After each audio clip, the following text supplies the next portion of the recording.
রাধে রাধে। আজকে দেখে নেব আপনাদের রিলেশনশিপে এত ঝগড়া ঝামেলা অশান্তি এত বাধা কিসের। আমার সাবস্ক্রাইবার ভিউয়ার্সদের রিলেশনশিপে ম্যারিড আনম্যারিড সবাই দেখতে পারে এত সমস্যা এত ঝগড়া ঝামেলা অশান্তি কিসের, কী জন্য এই জিনিস হচ্ছে। আপনার পার্টনারের কি এক্সট্রা ম্যারিড অ্যাফেয়ার আছে না ব্ল্যাক ম্যাজিকের কারণে এই জিনিস হচ্ছে সেটা দেখে নেব। আপনাদের রিলেশনশিপে আমার সাবস্ক্রাইবার ভিউয়ার্সদের রিলেশনশিপে এত সমস্যা কিসের, কোনো প্ল্যানেটারি ইস্যু না ব্ল্যাক ম্যাজিক না এক্সট্রা ম্যারিড অ্যাফেয়ার সেটাই দেখব। Krishna Hare Krishna Krishna oh my God, Krishna Hare Hare Hare Ram Ram Ram Hare Hare. Okay, 5 of cups. এখানে মারাত্মক দুঃখের দিন কাটছে আমার সাবস্ক্রাইবার ভিউয়ার্সদের রিলেশনশিপে, এবং আপনাদের সাথে বিশাল বড় রকমের ঝগড়া হচ্ছে। ঠিক আছে, আপনাদের রিলেশনশিপে যারা এক্সট্রা ম্যারিড অ্যাফেয়ারে আছেন তাদের জীবনে আমি দেখতে পাচ্ছি আপনার পার্টনার এখানে এক্সট্রা ম্যারিড অ্যাফেয়ারে আছে 10 to 20%, বাকি এখানে ফ্যামিলি মেম্বার এবং প্ল্যানেটারি ইস্যু। যারা কনফিউজ ছিলেন আদতেও কি আপনার হাজব্যান্ড এক্সট্রা ম্যারিড অ্যাফেয়ারে আছে, এখানে উদাহরণ আসছে 4 অফ ওয়ান্স অবশ্যই, এবং তার সাথে কুইন অফ ওয়ান্স অবশ্যই, এবং আপনাদের যেটার ওপরে যে black magic evil eye negative attack send করছে যার সাথে এক্সট্রা ম্যারিড অ্যাফেয়ারে আছে পয়সার লোভে প্রপার্টির লোভে। এখানে এটার ফ্যামিলি মেম্বার আমি কি বললাম 20% এক্সট্রা ম্যারিড অ্যাফেয়ার, বাকি 80% ফ্যামিলি মেম্বার প্রপার্টি। এখানে যদি কারো শ্বশুর শাশুড়ি বা জাননদ দেখে তো এখানে দেখতে পাচ্ছি প্রপার্টি বাড়ি গাড়ির লোভ সব নিজে একা ভোগ করবে বলে আপনাকে এবং আপনার পার্টনারকে এই দুনিয়া থেকে ব্ল্যাক ম্যাজিক করে সরিয়ে দেওয়া, এবং সমস্ত প্রপার্টির ভাগ সে নিয়ে নেবে এবং আপনার সন্তানকেও। ঠিক আছে, বিশাল বড় একটা প্ল্যানিং করেছে, এবং যারা এক্সট্রা ম্যারিড অ্যাফেয়ারে আছে আপনাদের জায়গা সরিয়ে দিয়ে আপনাদের পার্টনারকে বিয়ে করে, সে যেখানেই হোক আপনি ডিভোর্স দিন আর নাই দিন, বিয়ে করে সে ভালো থাকবে, সে সুখে থাকবে, সে শান্তিতে থাকবে সেই চেষ্টা করে। 8 অফ কাপস। এখানে আপনাদের পার্টনারের কাছে দুটো অপশান, যাদের এক্সট্রা ম্যারিড অ্যাফেয়ার আছে তাদের ক্ষেত্রে বলছি, এবং যাদের ফ্যামিলি মেম্বার এখানে থার্ড পার্টি তাদের ক্ষেত্রেও আমি বলছি। 8 অফ কাপসের এনার্জি পুরো স্পষ্ট এখানে বেরিয়ে এসছে। ঠিক আছে, যে অপশান পেয়েছিল, এবং এই সিচুয়েশনটা এখন 6 অফ কাপস, এবং আপনার পার্টনার আপনাকে আপনার মতো বোঝাচ্ছে, এবং যার সাথে এক্সট্রা ম্যারিড অ্যাফেয়ারে আছে তার সাথে তাকে তার মতো বোঝাচ্ছে। এই জিনিসটা যে আপনাদের পার্টনার করছে না, এটাতে কি হচ্ছে বলুন তো, তার কার্মা ক্রিয়েট হচ্ছে, এবং যার সাথে রিলেশনশিপে আছে এক্সট্রা ম্যারিড অ্যাফেয়ারে সে কিন্তু কার্মিক। আপনার পার্টনারকে বিশাল বড় রকমের একটা শিক্ষা দেবে, এবং অনেকের ক্ষেত্রে দেখতে পাচ্ছি নিজের বাবা মা, নিজের দাদার বউ বা নিজের দাদা, নিজের ভাই, নিজের বোন এখানে প্রপার্টির জন্য ডাইরেক্ট তো খুন করতে পারে না, তাহলে এখানে জেল জরিমানা হয়ে যাবে। এবং কিং অফ ওয়ান্স নিজে এই রাবণের মতো এনার্জিতে আছে আপনার শত্রু, এবং সে চাইছে যে আমি দীর্ঘদিন ধরে রাবণ হয়ে লঙ্কায় রাজত্ব করব, কিন্তু সেটা তো পসিবল না। আর 3 of cups extra married affair আছে এখানে দেখা যাচ্ছে অনেকের ক্ষেত্রে। আমি দেখছি আগে দুজনের সাথে রিলেশনশিপ ছিল, এখন সেটা কেটে গিয়ে আবার নতুন এসছে রিলেশনশিপ, কারণ এখানে একের অধিক মহিলা দেখা যাচ্ছে। এবং আপনাদের এখানকে একটা বলি, যারা বলে যে রাবণ, ঠিক আছে এটা তো কলিযুগ, অনেকে বলে রাবণ খুব ভালো, তার বোনকে হেল্প করেছিল দাদা হিসাবে, আইডল দাদা। আপনাদেরকে বলে দিই যারা জানে না, কারণ আপনাদের এখানে শত্রুও রাবণের নেই, তাই আপনাদের এখানে বলে দিই, রাবণ শূর্পণখার স্বামীকে কিন্তু হত্যা করেছিলেন, এবং রাবণ একজন রেপিস্ট ছিলেন, তিনি রেপও করতেন মেয়েদেরকে।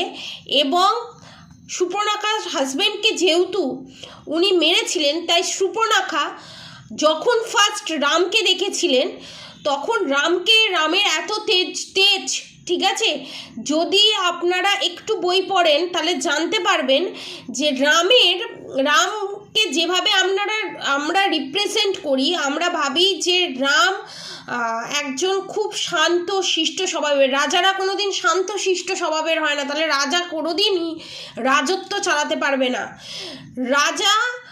রাম যে রাজত্ব চালাতেন, তিনি এতটাই ধর্মপরায়ণ ছিলেন, তিনি এতটাই কঠোর ছিলেন এবং এতটাই ন্যায় বিচারক ছিলেন, তিনি সবাইকে, নিজের সন্তান থেকে আরম্ভ করে নিজের স্ত্রীকে পর্যন্ত জাস্টিস দেওয়ার জন্য, প্রজাদের এর জন্য, স্ত্রীকেও, এই যে অগ্নি পরীক্ষার কথা বলা হয় না, কোনো অগ্নি পরীক্ষা হয়নি।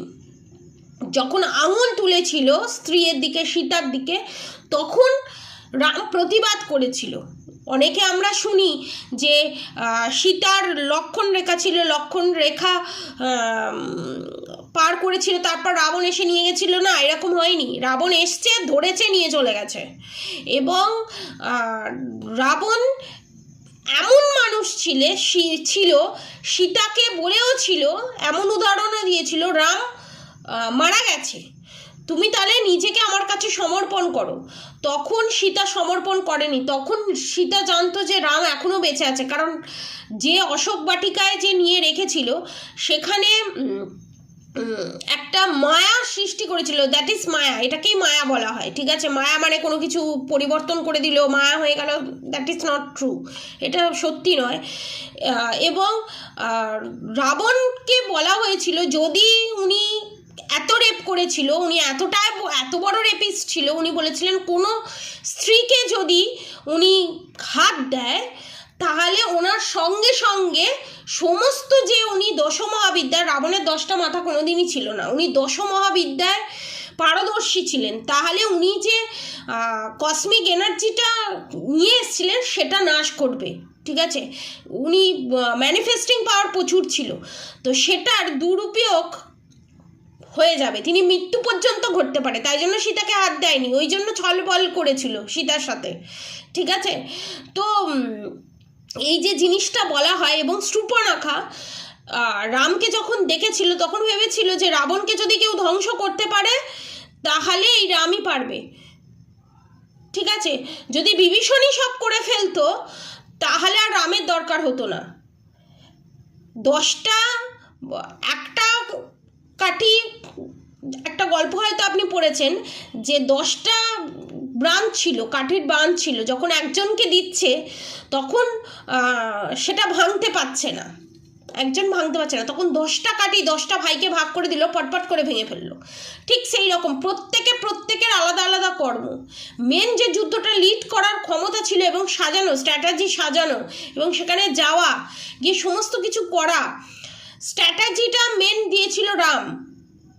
ঠিক আছে, তো তখন দেখেছিল, তখন নিজের নাক কেটে, ওই জন্য বলে না নিজের নাক কেটে অন্যের যাত্রাভঙ্গ, কথাতেই আছে, এটা শূর্পণখা থেকেই এসছে, এটা অনেকে জানে না। শূর্পণখা নিজের নাকটা কেটে দিয়েছি, ওরকম গিয়ে করেছিল, জানে রাম কোনোদিন অ্যাকসেপ্ট করবে না শূর্পণখাকে, তো তখন শূর্পণখা নাকটা কেটে দিয়েছিল লক্ষণ। তো তখন ওটাও একটা মায়া ছিল শূর্পণখার, রাবণকে মারার। তখন রাবণের কাছে গিয়ে বলেছিল যে শুধু তো রাজত্ব পেলেই, পয়সা কড়ি থাকলেই তো সমস্ত কিছু পাওয়া হয়ে যায় না। রাবণের মেন মোটো ছিল আমার বউ থাকা সত্ত্বেও আমার বউ হবে সব থেকে সুন্দরী। এবং রাবণের যে বউ ছিল সে বিভীষণকে প্রচণ্ড ভালোবাসতো, জোর করে রাবণ তাকে বিয়ে করেছিল। ঠিক আছে, তো সেই জন্য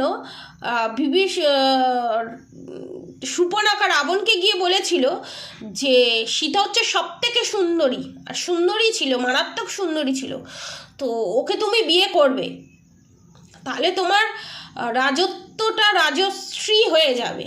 রাজশ্রী মানে হচ্ছে রাজ প্লাস শ্রী, মানে হচ্ছে লক্ষ্মী কারোর কাছে যদি বাঁধা থাকে তা কিরকম হবে। ঠিক আছে, তার চার্টও দেখেছিল, সীতার চার্টও দেখেছিল, তো সে তাকে যদি পায় তার বিশাল বড়, সে আরও শক্তিশালী হয়ে যাবে। তো সেরকমভাবে শূর্পণখা একটা প্ল্যান ছকেছিল এবং তার কাছে গিয়ে তার ভাইকে বলেছিল, এবং তখনই রাবণ এসে সীতাকে তুলে নিয়ে যায়। এই যে মাঝে মাঝে বলে না রাবণের মতো ভাই চাই, এটা কলিযুগ। রাবণের মতো ভুল করেও বলবেন না চাই, তাহলে নিজের বোনের বরকেও মেরে দিয়েছিল রাবণ, এবং সেই প্রতিশোধ দেওয়ার জন্য সুপর্ণখা নিজের নাক কেটে রাবণকে শেষ করেছিল। ঠিক আছে, যদি কেউ বই পড়ে থাকে তারা বুঝবে, কারণ আবেগে গা ভাসিয়ে আর লোকের মুখে কথা শুনে কোনো দিন পুরাণ হচ্ছে স্টোরি, কোনো দিন কোনো কিছুকে যাচাই করবেন না। ঠিক আছে, লোককথা আর বইয়ের কথা দুটো সম্পূর্ণ আলাদা। ঠিক আছে, একটা মানুষের বাড়িতে ঝগড়া হলে সেটা পাড়াতে ছড়াতে যদি একটা টোকা মারে সেটা হয়ে যায় যে মেরে ফেলেছে, রক্ত বার করে দিয়েছে। তো সেরকম লোককথায় কান না দিয়ে বইটা একটু পড়বেন। তো এখানে আপনার শত্রু যিনি আছেন তিনি রাবণের মতো। ঠিক আছে, তো এখানে আপনার শত্রু প্রপার্টি চায়, মানে সব চাইবে, মানে অন্যের কাছে 10 টাকা চাইলে সেটাও লাগবে। তো এখানে সেটাই আপনাদেরকে নির্দেশ করা হচ্ছে যে আপনাদের শত্রু এখানে যে আপনাদের পার্টনারকে প্রভোগ করেছে, এবং আপনার পার্টনার যে রাবণের পাল্লায় পড়েছে বিশাল বড় রকমের ঠেক খাবে, এবং ধনে জনে প্রাণে মারা, বোঝেন তো, ঠিক সেইভাবে কিং অফ পেন্টিকালসের এনার্জিতে আপনার পার্টনার যে আছে আপনার নতায় আছে। যখন আপনারা এনার্জি দেওয়া বন্ধ করে দেবেন আপনার পার্টনারকে, তখন খোগলা হয়ে যাবে আপনার পার্টনার, এবং তখনই আপনার জীবনে গুডউইল ফরচুন আসবে, দ্য সান কার্ড আসবে। এবং নিজেকে ভালোবাসুন এবং ভগবানের দেখানো পথে হাঁটুন, এবং নিজের পার্টনারকে এনার্জি দেওয়া বন্ধ করুন, কারণ আপনি যতক্ষণ এনার্জি দিতে থাকবেন সেই এনার্জিটা নিয়ে ওটা খারাপ কাজেই লাগবে। অর্থাৎ এনার্জি দেওয়া বন্ধ করুন, তার নিজের এনার্জির সাথে পরিচিতি ঘটান আপনার পার্টনারের, এবং কে বন্ধু কে শত্রু সেটা বোঝার রাস্তাটা খুলে দিন। এক্সট্রা ম্যারিড অ্যাফেয়ারে যিনি আছেন, আপনি যদি সবসময় আপনার পার্টনারের জন্য অ্যাভেলেবেল থেকে যান, তাহলে না পাওয়ার মর্মটা কী, পাওয়া আর না পাওয়ার মর্মটা কী জীবনে কোনো দিন বুঝবে না। তো সেটা বোঝানোর জন্য আপনাকে স্টপ করতে হবে এখানে এনার্জি দেওয়া এবং সবসময় অ্যাভেলেবেল থাকা পার্টনারের জন্য। ঠিক আছে, সেই জিনিসটা বন্ধ করতে হবে। 10 দিন কথা বললো না, তারপর যেই ফোন করলো সব সময় অ্যাভেলেবেল থাকা এবং কেঁদে কেটে আমি তোমাকে ছাড়া থাকতে পারছি না, না, এই জিনিসটা না করা। এবং যারা ম্যারেড দেখছেন তাদের ক্ষেত্রেও তুমি যেটা করেছো সেটা অন্যায়, সেটা অপরাধ, সেটা বোঝাতে হবে, সে ফোনের মাধ্যমে হোক, একবারই ছাদের নিচে থেকে হোক। এটা যখন আপনারা বোঝাতে শিখবেন তখনই আপনাদের জীবনে নতুন সূর্যের উদয় ঘটবে। তো পজিটিভ এনার্জি ক্লেম করে অবশ্যই কমেন্ট বক্সে রাধে রাধে লিখে দেবেন। যারা ব্ল্যাক ম্যাজিক রিমুভ করাতে চাইছেন, যারা গৌরীশঙ্কর রুদ্রাক্ষ নিতে চাইছেন, ব্ল্যাক ম্যাজিক রিমুভ করানো হচ্ছে 3333 টাকা, এবং যারা ব্ল্যাক ম্যাজিক রিমুভ করে প্রোটেকশন নিতে চাইছেন, নিজের পার্টনারকে নিজের কাছে ফিরিয়ে আনতে চাইছেন, তারা গৌরীশঙ্কর রুদ্রাক্ষ নিতে পারেন, নবমুখী রুদ্রাক্ষ নিতে পারেন 7999 টাকায়। যারা যারা নিতে চান নিচে দেওয়া কন্ট্যাক্ট নম্বরে অবশ্যই যোগাযোগ করবেন। আপনারা সবাই সুস্থ থাকবেন, ভালো থাকবেন, এবং রাধা গৌরী হর হরি, রাধা গৌরী রাধে রাধে মন্ত্র চ্যান্টিং করতে একদম ভুলবেন না। হরে কৃষ্ণ কৃষ্ণ কৃষ্ণ হরে হরে, হরে রাম রাম রাম হরে হরে মন্ত্র চ্যান্টিং করতে একদম ভুলবেন না। আজকের মতো এতটুকুনি। আপনারা সবাই সুস্থ থাকবেন, ভালো থাকবেন, রাধে রাধে।